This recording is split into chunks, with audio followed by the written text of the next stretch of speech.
El 6 de marzo de 1987 parecía ser un día normal, uno más entre muchos días comunes.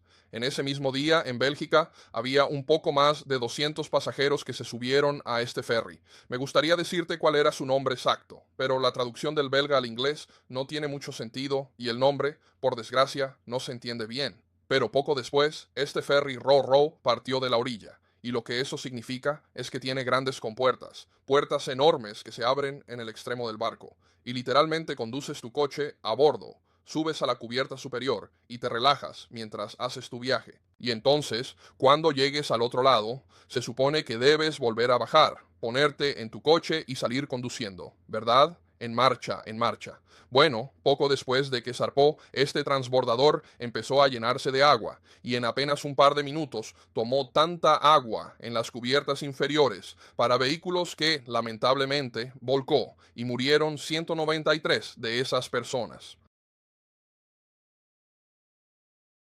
Y cuando miras esto, te preguntas con toda la curiosidad, ¿qué clase de cosa pasó para provocar esta gran tragedia? ¿Fue una falla mecánica? ¿Fue un fallo de ingeniería? No fue nada de eso.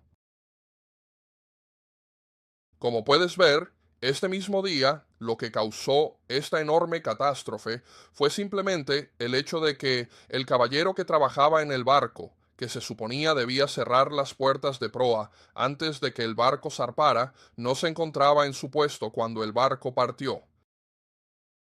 En cambio, él estaba en su litera dormido profundamente, y ese barco está diseñado para quedarse quieto y con esas puertas abiertas. Pero, por supuesto, bien, cuando comienzas a moverte, ¿qué pasa? El agua empieza a entrar rodando y chorrea adentro, y 193 personas perdieron la vida ese día porque, al fin y al cabo, alguien no hizo su trabajo.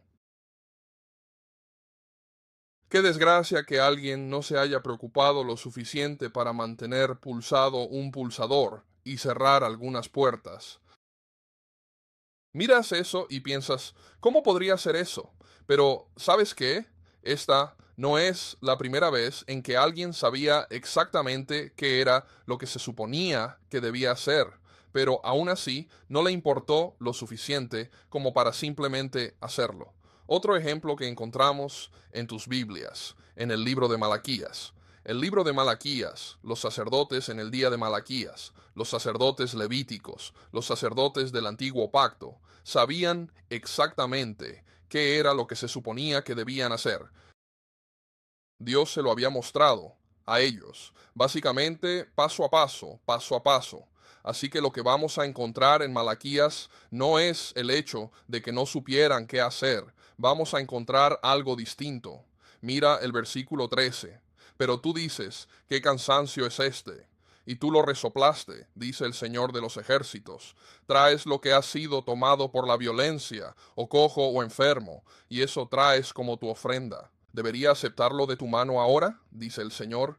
Verás, realmente no era que los sacerdotes no supieran qué hacer, no era que no supieran que no debían sacrificar animales que no fueran primogénitos, ni estuvieran sin mancha, ni que fueran perfectos, en absoluto. Simplemente, en absoluto, no les importaba. Sea lo que sea, hoy mismo, otra vez tenemos que levantarnos, y tenemos que atravesar todo este proceso, y tenemos que, ya sabes, ¿importa de verdad qué somos? ¿Para qué lo hacemos?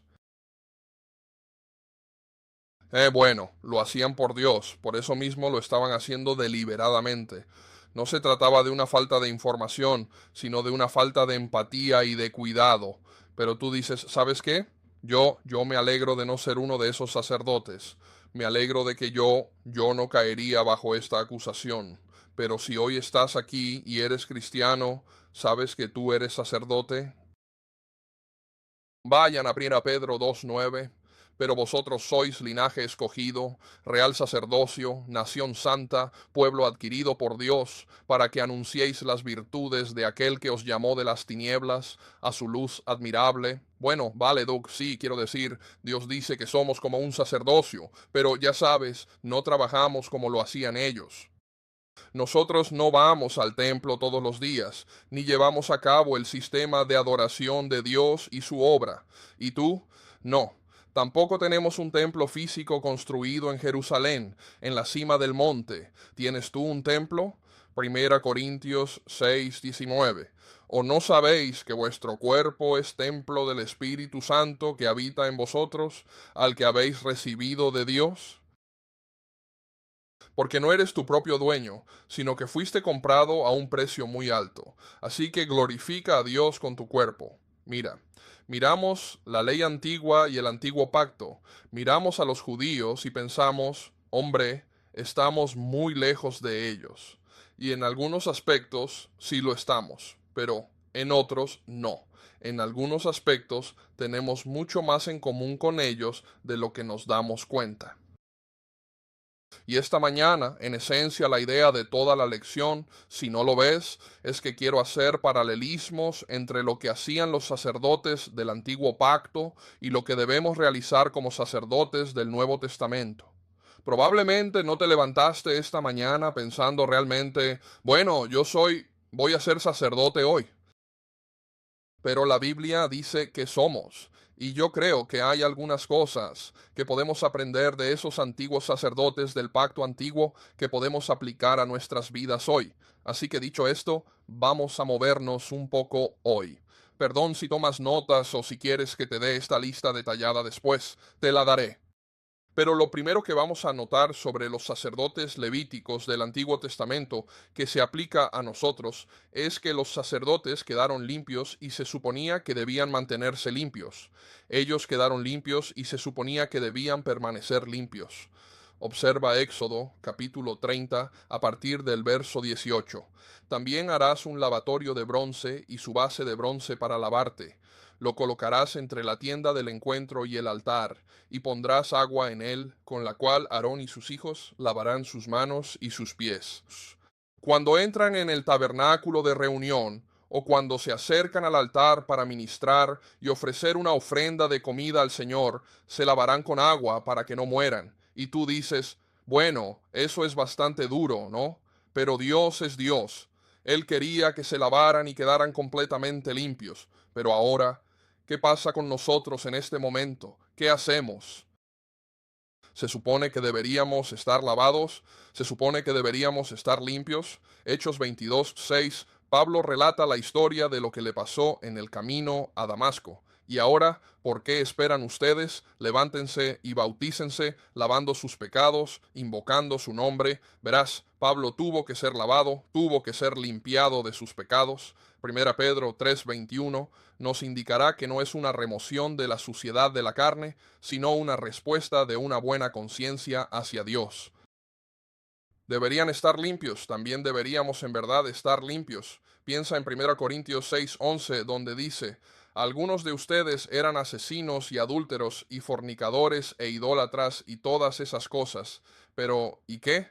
Y así eran algunos de ustedes, pero fueron lavados, fueron santificados, fueron justificados en el nombre de Jesús y por el Espíritu de Dios. Se suponía debían estar limpios. ¿Adivina qué? También debemos estar limpios. No es un lavado físico. Te duchaste anoche o esta mañana. Hoy vienes aquí y no hueles mal. Si hueles mal, no se lo diremos a nadie. Pero no se trata de ese tipo de limpieza. Es una pureza del corazón profundo y del alma. Pero los sacerdotes no solo se lavaban, también llevaban prendas específicas. Éxodo 20:28, en el versículo 2, y harás vestiduras sagradas para Aarón y para tu hermano, para la gloria y para la belleza. Y podríamos seguir hablando de estas vestiduras y de lo que se les había cosido, de las piedras y de todo lo que iba con ello. Por cierto, ¿verdad? ¿Qué pasa con nuestras prendas? ¿Qué se supone que debemos usar? Al menos yo y la señorita Kay tuvimos hoy un día morado, pero el morado no es lo que debemos usar. Podemos usarlo, no hay nada de malo en ello, pero hay algo mejor que se supone debemos usar como sacerdotes del Nuevo Testamento. Por cuanto todos y cada uno de vosotros que ya habéis sido bautizados en Cristo, de Cristo os habéis revestido completamente. ¿Por qué somos sacerdotes del Nuevo Testamento? Porque en el bautismo, habiendo creído, arrepentido y confesado, y con la disposición de seguir creyendo, arrepintiéndonos y confesando, al entrar en esa tumba de agua del bautismo, no salimos solo mojados, salimos cubiertos de Cristo, nos revestimos de Cristo, y por eso llevamos otras cosas. Entonces pónganse como escogidos por Dios, santos y amados, con pasión, corazones, amabilidad, humildad, mansedumbre, paciencia, y podríamos seguir y seguir y seguir. Pero ya entiendes muy bien el punto. Los sacerdotes del Antiguo Testamento se vestían con prendas especiales que los distinguían y mostraban que eran santos, y nosotros hacemos lo mismo. El nuestro no son túnicas grandes, ni prendas enormes, ni piedras en las pecheras, ni toda esa clase de cosas. Nuestro amor puro se muestra en la forma en que actuamos, en lo que sale de nuestras bocas y en las acciones de nuestras vidas que prueban que somos diferentes a los demás y que pertenecemos a Cristo mismo día tras día, siempre. Por último, Levítico 10:10, y debes distinguir entre aquello que es muy santo y aquello que es muy común, entre aquello que es inmundo y aquello que es muy limpio. Ya ves, los sacerdotes debían averiguar y distinguir entre lo que estaba bien y lo que estaba mal. ¿Sabes qué deben hacer los sacerdotes del Nuevo Testamento? Lo mismo exactamente. No os conforméis a este mundo, sino transformaos por la renovación de vuestra mente, para que comprobéis cuál sea la voluntad de Dios, buena, agradable y perfecta. Hebreos 5:14. La comida sólida es para los maduros, pero aquellos cuyas facultades de discernimiento han sido entrenadas por la práctica constante para distinguir entre el bien y el mal. ¿Ves como cuando los sacerdotes simplemente se rinden y ya no les importan? Este punto aquí mismo es quizá el lugar donde más se sufre. Si realmente no me importara qué es el bien y el mal, entonces permitiría que el mal ocupe el lugar destinado para el bien. Solo porque no me importa. ¿Para qué sirve? ¿Qué importa? Tu alma importa mucho. Dios importa también. Eso importa en verdad. Así, los sacerdotes se purificaron y se mantuvieron limpios. Pasemos a lo siguiente. Los sacerdotes también participaron. Levítico 24, 8 y 9 dice, cada sábado Aarón lo dispondrá ante el Señor con regularidad. Es de la gente de Israel como un pacto para siempre, y será para Aarón y sus hijos, y comerán de ello en el lugar santo, porque para él es una porción muy santa de la ofrenda de alimento del Señor, un tributo perpetuo. Entiendes que los sacerdotes tomaron pan. ¿Qué hicimos hace apenas un momento si no participamos del pan y de la fruta de la vid? Aprecié mucho lo que Danny Bruce tuvo que decir sobre lo que hemos hecho, no solo desde la cruz, sino después, y la idea de empezar de nuevo, empezar desde cero. Primera de Corintios 10:16. La copa de bendición que bendecimos no es participación en la sangre de Cristo. El pan que partimos no es la participación en el cuerpo de Cristo, porque hay un único pan, nosotros, aunque muchos, formamos un único cuerpo, y por ello todos participamos del mismo pan de Cristo. Dios no hace nada por casualidad, porque Él les hizo hornear 12 panecillos de pan cada semana, exhibirlos a la vista, y luego tomar el pan antiguo para que lo coma el sacerdote. ¿Por qué les hizo participar en eso? Pues sabía que hacía.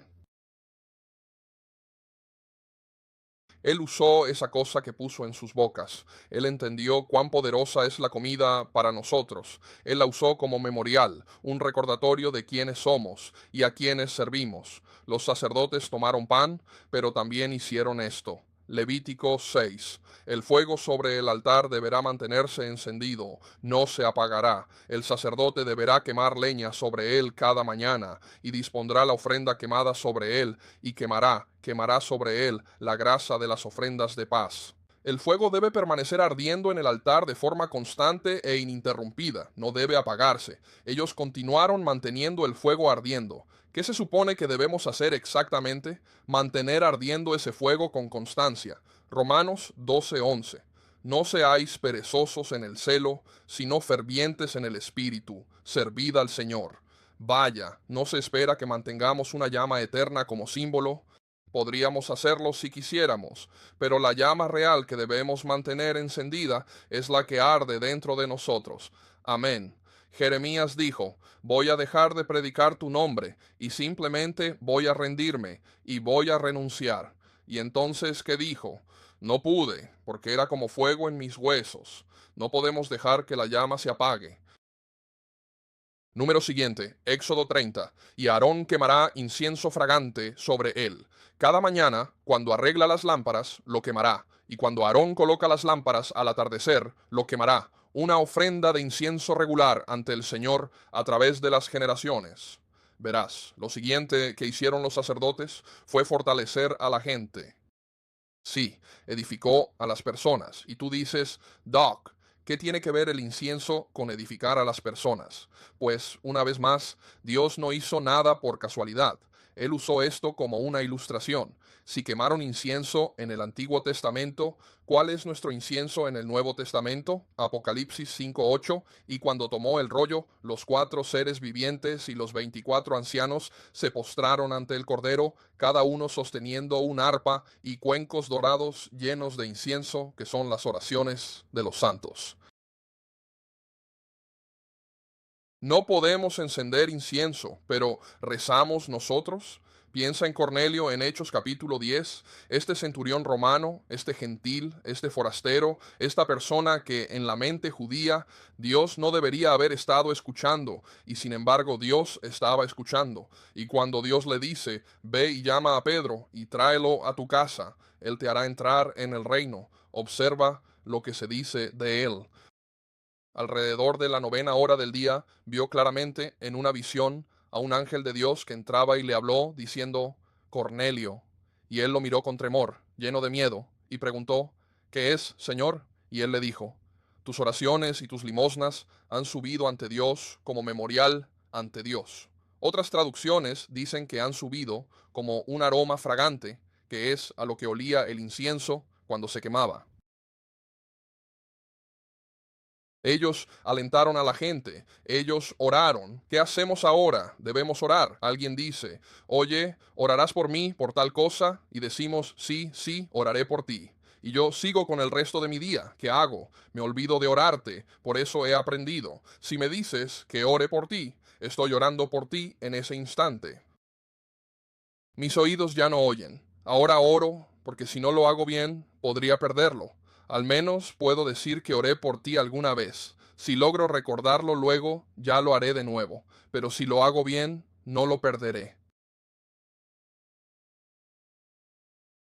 Los sacerdotes oraron en sincera devoción, encendían incienso con solemne reverencia. Eso es exactamente lo que hacemos habitualmente, pero aún así llevaban también los nombres de otros. Observa Éxodo 28:29. Y Aarón llevará los nombres de los hijos de Israel sobre el pectoral del juicio, sobre su corazón, cuando entre al lugar santo para hacer memoria delante del Señor.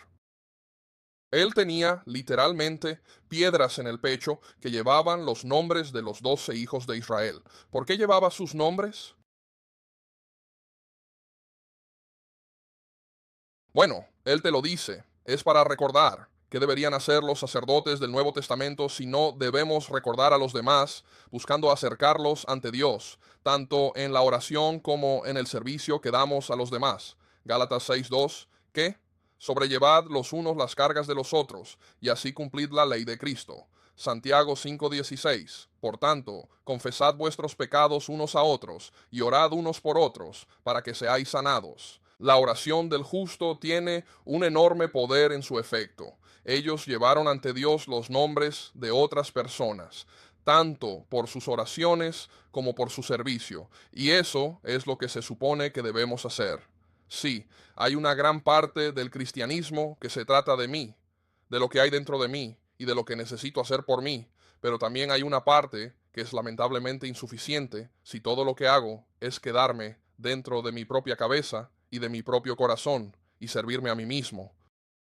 Me está faltando algo, algo no está bien, si no lo tomo y lo practico con alguna otra persona, un sembrador que salió a sembrar. Ese sembrador podría haber tomado toda esa semilla y aferrarse a ella. Pertenece a mí. pero no habría cosecha si él hubiera hecho eso. Ese buen suelo que dio 30, 60 y 100 veces nunca habría producido si el sembrador se aferrara a la semilla. Como sacerdotes del Nuevo Testamento no podemos hacer eso. Número siguiente, número 6.23 y 24. Habla a Aarón y a sus hijos, diciéndoles de esta manera: así bendeciréis a los hijos de Israel. Decidles: el Señor os bendiga y os guarde. El Señor haga resplandecer su rostro sobre vosotros y tenga de vosotros misericordia. El Señor alce su rostro sobre vosotros y os dé paz. ¿Cómo podrá el mundo saber que somos en verdad diferentes? ¿Cómo podrá el mundo saber algo acerca de nuestro Dios si no pueden recibir una bendición de su pueblo? Efesios 4:29. Ninguna palabra corrompida salga de vuestra boca, sino la que sea buena para la edificación, conforme a la necesidad de la ocasión, para que imparta gracia a los que oyen. Sí, algunas de esas personas que necesitan gracia y fortalecerse son cristianas, pero la gran mayoría de las personas a las que vamos a dar esas cosas no son cristianas, no son cristianas, son quienes necesitan conocer a Cristo. Están perdidos, separados eternamente de su Dios si no creen, se arrepienten y confiesan y son bautizados para vivir una vida cristiana. Quizás seamos el primer evangelio que algunas personas lleguen a leer en su vida, y podría deberse a una simple amabilidad en lo que decimos para muchas personas. Hola, ¿cómo estás hoy? ¿Estás bien? ¿Sientes que algo anda mal? ¿Qué está pasando? Algo tan sencillo puede cambiar la vida de alguien de una manera tan profunda. Queremos ser como Naamán, ¿verdad? Queremos hacer algo grande. Muchas veces no se trata de algo grande, sino de algo pequeño. Santiago 3, 9, 10, hablando de la lengua, dice: con ella bendecimos a nuestro Señor y Padre, y con ella maldecimos a las personas que fueron hechas a la imagen de Dios. De la misma boca salen bendiciones y maldiciones. Hermano mío, estas cosas no deben ser así, pero lo entendemos. Lo entiendo, sí, comprendo cómo pasa, cuando soy yo quien ha sido ofendido, cuando soy yo quien está herido, cuando mi corazón late y la adrenalina bombea. Amén. Es muy fácil querer devolver el mal por el mal, aunque Dios dice: no pagues el mal con el mal, la venganza es mía, yo pagaré, dice el Señor, Romanos 12:19. Es realmente muy fácil hacer eso, pero todavía no podemos hacerlo. Finalmente, uno más. Los sacerdotes eran muy precisos. ¿Comprendes? Manejaban cosas que eran sagradas, separadas y apartadas. Podríamos ver ejemplo tras ejemplo del pan de la proposición y todas las demás cosas que ya hemos visto. ¿Manejamos algo que sea realmente santo, tal vez? Ya hemos leído esto, pero nuestro cuerpo debe ser el templo. Ahora lo entiendo. Todos vamos a morir. ¿Sabes? No puedo hacer ejercicio, ni comer bien, ni tomar todos los suplementos, y no puedo vivir para llegar a 100, a 200 o a 969 años, como Matusalén. No puedo hacer eso, pero ahora, como cuido mi cuerpo, es importante. Voy a morir. ¿Voy a morir ahora más rápido? Ya sabes, fumar y comer en exceso, digo, lo que sea. Estoy peleando la batalla ya. Me encanta. Antes me encantaban bebidas dietéticas, ahora me encantan bebidas cero calorías. Y adivina qué pasa si bebo mucho, afecta mi circulación. Estábamos en BBS la otra noche, entré sin darme cuenta, me quité los zapatos y los calcetines. Neta dijo: mira tus pies, por favor. Y mis pies estaban rojos y morados. Había bebido mucho durante el día. Y cuando llegué a la BBS, ¿sabes bien lo que hice? Bebí Coca-Cola cero y bebí casi un vaso y medio de agua. ¿Y qué pasó con mis pies? Volvieron a su color de piel. Me hago daño a mí mismo cuando hago eso y estoy peleando una batalla interior que parece no terminar. Sí, voy a morir algún día, pero sí, si cuido mi cuerpo de tal manera que lo dañe intencionalmente, entonces me aparto de aquello que Dios quiere que haga en mi vida. No es mi cuerpo, es su cuerpo, el de Dios.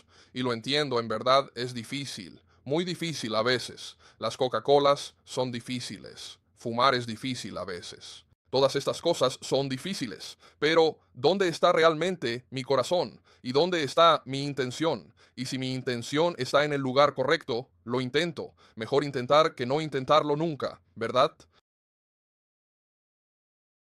Ahora Nadab y Abiú, hijos de Aarón, cada uno tomó su incensario y puso fuego sobre él y echó incienso sobre él y ofreció fuego extraño ante Jehová que no les mandó.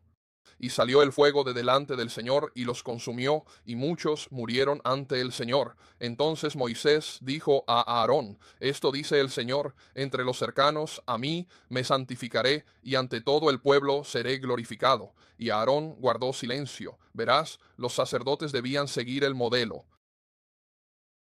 Se les dio un patrón muy específico. Aquí tomaron un atajo y dices, bueno, Doug, ¿no podría Dios haberles dado un respiro? Escucha, yo no sé todos los detalles. Dios es un juez, y Él es un juez muy justo. Él consideró esto necesario por quienes eran y cuán cercanos estaban a Él. Quiero decir, en realidad, imagínate si dejas que los sacerdotes empiecen a hacer lo que les dé la gana. Entonces, ¿por qué? La gente va a mirar y dirá, pues, ¿por qué deberíamos seguir alguna de las reglas? Ellos no las siguen. Se supone que debemos seguir el patrón. ¿Seremos perfectos? No. Pero queremos siquiera intentar seguir el patrón. Eso es una gran diferencia entre, oh, está bien, podemos hacerlo así o así. ¿Crees que a Dios le importa si servimos hamburguesas y papas fritas en la cena del Señor? Serían más sabrosas. No tendrías que comer, ya habrías almorzado. La cena del Señor, podemos hacer el almuerzo para la cena del Señor. Podemos justificar casi cualquier cosa, en verdad. Seguimos el patrón, Colosenses 3:17. Todo lo que hagan, sea palabra o hecho, háganlo en el nombre del Señor Jesús. Den gracias a Dios el Padre por medio de Él. Hebreos 12:28. Así seamos agradecidos por recibir un reino que no puede sacudirse y ofrezcamos a Dios un culto con mucha reverencia ahora. Y decía a todos por igual, a cada uno de vosotros que me escuchan hoy mismo, si alguno quiere venir tras de mí, niéguese a sí mismo, tome su cruz día tras día y sígame. Por tanto, hermanos amados, estad firmes en la obra del Señor, sabiendo también siempre que vuestra labor no es en vano en el Señor. Miramos todas estas cosas y mencionamos Romanos 12:2, pero quiero leer los versículos 1 y 2 porque creo que ilustran el punto tan bien como cualquier cosa. Por tanto, hermanos, os ruego por las misericordias de Dios que presentéis vuestros cuerpos como un sacrificio vivo, santo y agradable a Dios, que es vuestro culto racional. No os conforméis a este mundo, sino transformados por la renovación de vuestra mente, para que podáis discernir así cuál es la voluntad de Dios, la buena, agradable y perfecta. Verás, esta mañana no me presento ante ustedes. Ni siquiera me gusta decir que soy sacerdote, por no decir que de alguna manera ya lo tengo resuelto. Pero si estás aquí esta mañana y eres cura, debes darte cuenta y pensar en vivir así. No, no eres perfecto. Por eso tenemos la gracia, por eso tenemos la misericordia. Pero hay diferencia entre buscar un resquicio y hacer lo correcto. Dios conoce la diferencia. Tal vez hoy no seas cristiano. Quizás no seas sacerdote y te das cuenta de que hay algo que me falta. No sé tu necesidad esta mañana. También podemos ayudarte en lo que podamos. Ya, ven al frente. Ve a la sala del pastor. Sal por la puerta de atrás. Llama a alguien por teléfono. No sé cuál es la respuesta a tu invitación. Preséntate ya.